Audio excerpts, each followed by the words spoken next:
Welcome back to another episode of Black Facts. I'm so excited today because I have a special guest that I just adore. Her name is Dr. Osei, and she is currently an assistant professor at the UCR School of Medicine, serving as a pediatric medical student education director and a practicing pediatrician with UCR Health. Throughout her career, Dr. Osei has had a special interest in behavioral and developmental pediatrics. So today we're going to be talking about helping children cope with COVID-19. Welcome, Dr. Osei. Thank you for having me here, Michelle. Always a pleasure to collaborate and work with you to serve our Oh, community. absolutely. Absolutely. I'm so excited to have you on. So I want to talk to you about how we can help our children cope and really is probably helping the adults cope so that we can be the support and, do the right thing that's in the best interest of our children. So I wanted to ask you, how can we as parents explain what COVID-19 is to our children in terms that they understand? So, I have this joke with my students that in pediatrics, when you get asked, how do you explain to a child, you always want to ask, what's the age of the child, right? So, it's really dependent on what the age of your child is or what age group that they belong to. So, in pediatrics, we typically group our kids. We have the infancy stage. We have So that's 0 to 1, and then we have the toddler stage, which is from 1 to 3, and then the preschoolers are 3 to 5, and of course your school age kids are 6 to 12, 13, and then adolescents after that. So obviously your infants, we don't need to worry about them. Toddlers, nah, right? But the preschoolers, right? Preschoolers are what I typically call the truth tellers, right? Mhm. They can ask you 1,500 questions in a day. Why, all day long. And preschoolers see the world in black and white. They're very visual, they're very pictorial. They also do a lot of imaginative play and pretend play. So when you're explaining things to them, you really want to get into their how they think for them to understand. So if you tell a preschooler, oh, COVID is a germ, blah, blah, blah, they're going to be like, wait, what? But you can say COVID is a bad guy or a bad person or a bad thing that makes mommy sick or that makes grandma sick. But then the doctors are here to take care of grandma or grandpa or whomever, right? So you give them this concrete explanation and then you give them a solution, right? And then your school age kids are still kind of seeing things in a lot of black and white, but they're beginning to get the sense that, the world might not be a fair place. And sometimes the rules just don't apply to her. So, you can just basically tell them that COVID is a germ, it's a bug that affected everybody in the world and made a lot of people sick, right? But how you explain to a first grader is very different from how you would explain to, let's say, a fifth grader or a sixth Right. grader, right? So, and then of course your adolescents are sort of like us. They get it, they see everything and they understand the nuances of the world. So really think about who you're speaking with and how they communicate with you to explain that. But overall, just letting them know that COVID is an illness that you Okay. can get through, somebody who is sick can spread it to you. And you can get that through, when they cough or they sneeze. Um, like the fluid that come from our nose and our mouth is how it's transmitted. And that's why it's important that we all keep our faces covered when we're in certain places. And that's why we also have medicines that can prevent us from getting COVID, which is the vaccine, right? So kind of putting that out there, at least for all age groups, it makes sense to them. So that's how I would explain what COVID is. Okay. So we explain that as parents. We give them very concrete, realistic answers. We don't make up stuff. So how can we help alleviate their fears? Because now they're back in school, right? And there's still the fear of exposure. They see a classmate cough or sneeze. How do we help them navigate through that and relieve their fear so they're not anxious going to school and they're able to focus on their learning? So what you're saying is so true, and that's something that I'm actually seeing in my practice, right? I Mm, have some kids who are very anxious about being in class because other kids are not wearing their mask or they're right. coughing and they just, what are we going to do? And especially for those kids who may have lost a parent or Mm, a grandparent or a sibling, COVID has changed everybody's life, right? So depending yes. on what has gone on in their lives, that can take that anxiety to a different level. Um, so, first of all, as with all things that we do, you want to provide some concrete solutions Okay. that they can follow. There's so much that your child can control when they're in the outside world. It's the same for us, right? So, you want to focus on things that they can control, things that they Okay. can do, right? It's really hard for your kid to go tell another kid to wear their mask or Right. tell the teacher to, but your kid can keep their mask on, right? If your child is at an age where they're eligible for vaccines, there's something concrete that you can have them do. Look, we're going to get a vaccine, we're going to get a shot, and it's going to protect you, so that there's something that they Mhm. can hold on to. And also giving them an avenue to express how they feel. So you always want to check in, especially if you're picking up that angst in your child. Just check in with them. What are you afraid of? What's making you scared, right? Just listen to what they have to say and then troubleshoot with them. Give them space to be part of the plan that you come up with. And this is especially important the older the child is, right? Especially once we get into that middle school, adolescent stage, Mhm. you really want to have them come up with a plan that you can collaborate on, and they're more likely to stick with it versus Okay. decreeing that we're going to do this and that never works.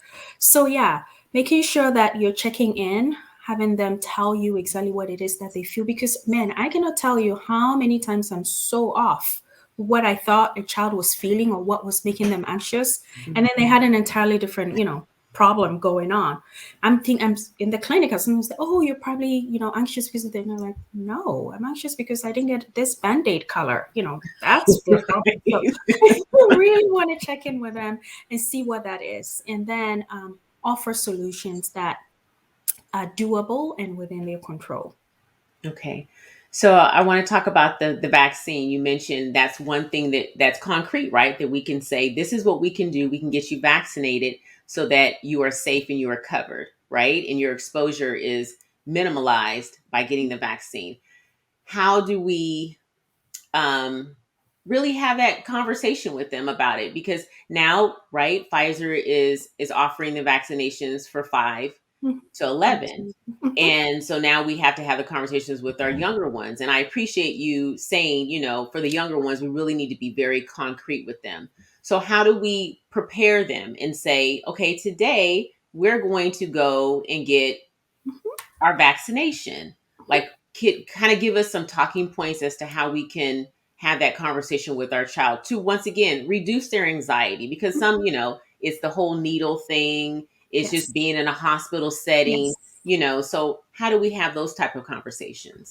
Well, you want to be very upfront and honest. I'm just going to put it out there. Please do not use shots to threaten your children. We hate that Mm, when parents, if you do it, we're going to go get a shot. No, absolutely not. Right? Because vaccines are life saving, right? We want our kids to see that in a very positive light. Okay. So for a child, and this is not just for the COVID vaccine, for any vaccine or shot or whatever it is that they need, you want to let them know we're going to go see the doctor, we're going to have a checkup, the doctor is going to make sure you're healthy or help answer any questions that you have about your body, how you're feeling, what you think.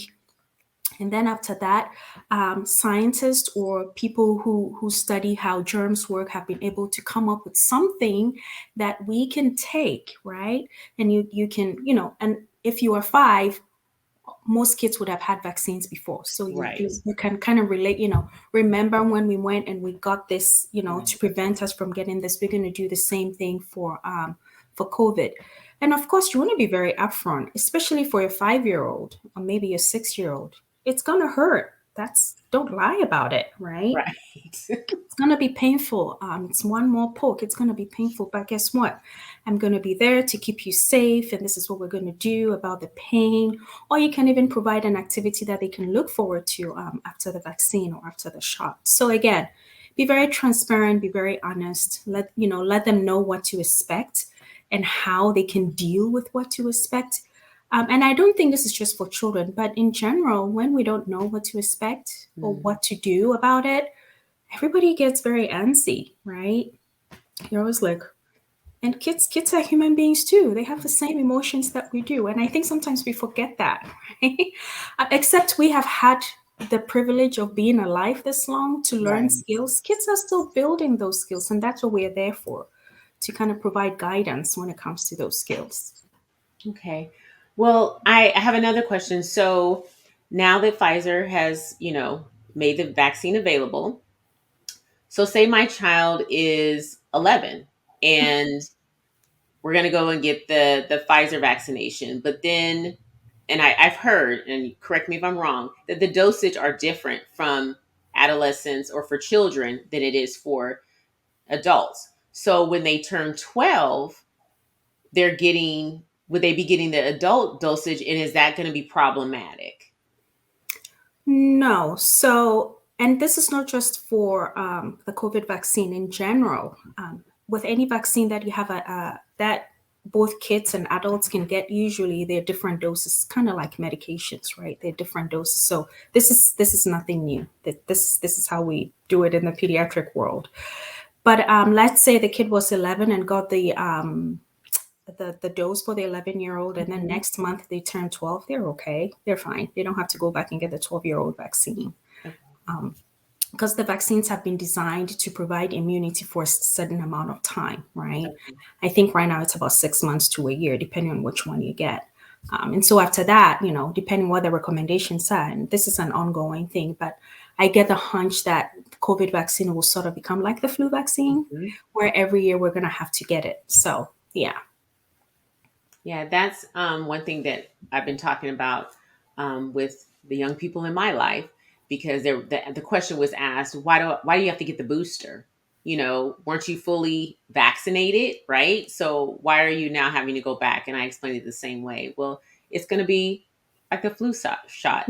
Right now, we only know that you have a certain coverage for, Exactly. like you said, 6 months to a year. So we're going to go off of that until they tell us something different. Exactly. So Exactly. is that something that we should probably prep our children for as well and let them I know? don't I don't know that we need to worry them with that at this Okay. point. Let's just kind of deal with this first, because especially when you have a 5-year-old, time is not a solid concept in their mind. It's yesterday, today, and tomorrow. That's it. So they're going to be like, wait, what?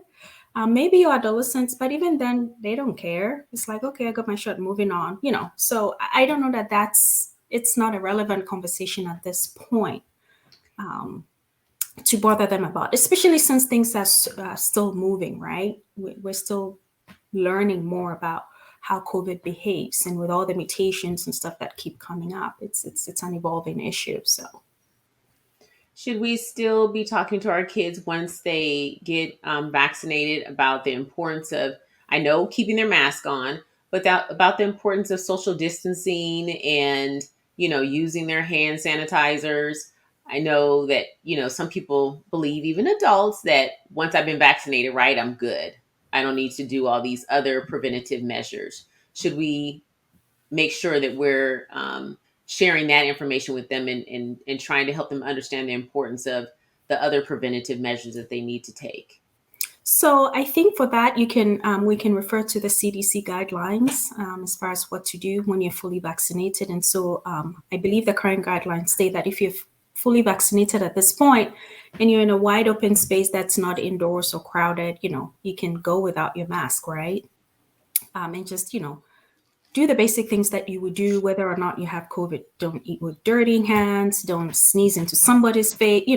All the things that we were doing before COVID happened. But if you're going to find yourself in a crowded space where everything is so jammed together with very poor ventilation, then the CDC is still recommending that we put on our masks. So yes, our children, even if they do get fully vaccinated, if they're going to be in classrooms with other children, we need to keep their mask on, right?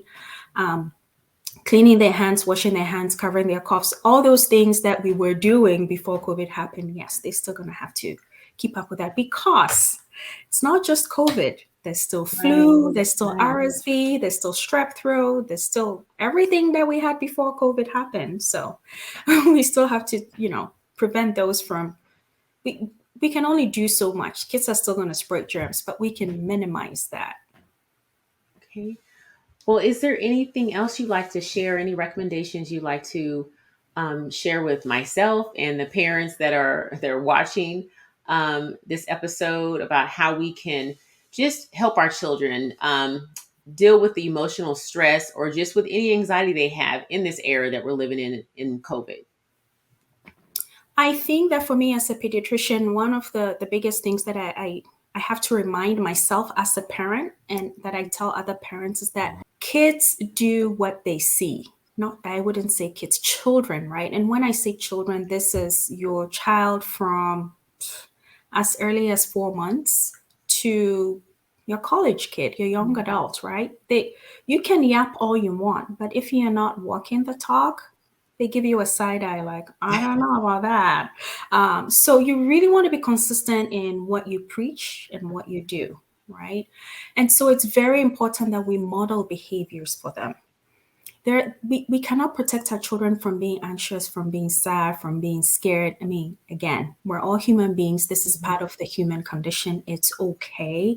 But we can model how we use skills that we have developed ourselves to address these things, or we can model how to ask for help. We can model how to build a tribe. We can model how to find a support system, right? And I think these are very important skills that our children need to learn so that they can flourish Yeah. when they're not in our spaces anymore.